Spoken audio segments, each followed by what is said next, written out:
Harper Audio presents The Maytrees by Annie Dillard, performed by David Rasche.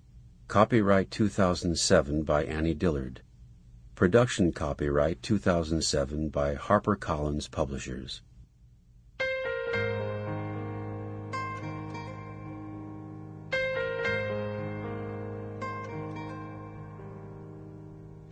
Prologue.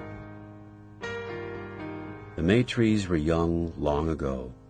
They lived on what still seems antiquity's very surface. It was the tip of Cape Cod, that exposed and mineral sand spit. The peninsula here was narrow between waters. Its average elevation was 15 feet. It spiraled counterclockwise from the scarps of Truro and came rumpling over dunes to the harbor, Provincetown, inside the spiral. The town name of Provincetown was, for a time, Cape Cod.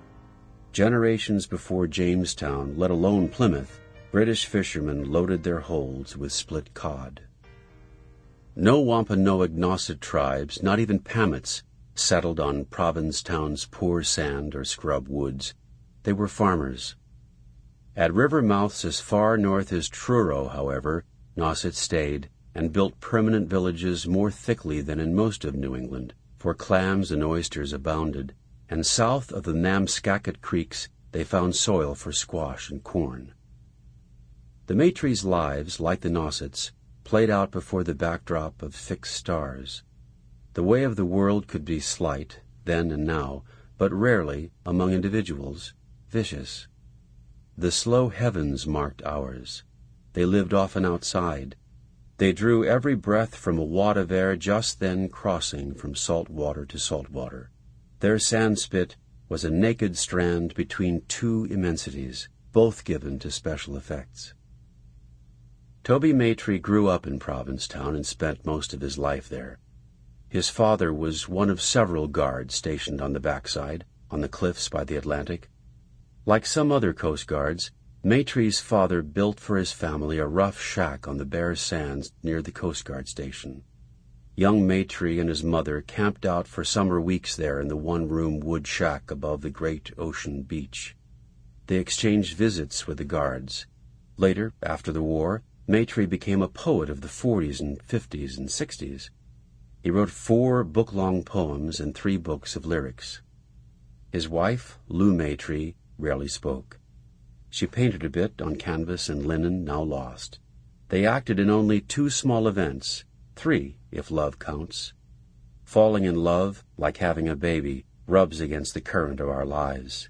Separation, loss, and death. That is the joy of them. Twice a day behind their house, the tide boarded the sand. 4 times a year the seasons flopped over. Clams live like this, but without so much reading as the Maytrees. They remembered the central post office where everyone met mornings and encouraged everyone else for the day and night ahead. They were young when passenger trains to Provincetown replaced freights.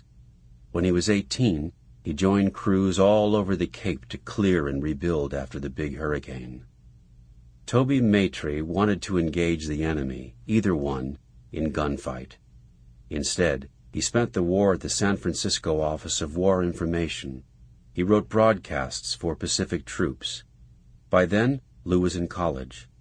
Later, married, both Maytree and Lou liked the idea of seeing the world.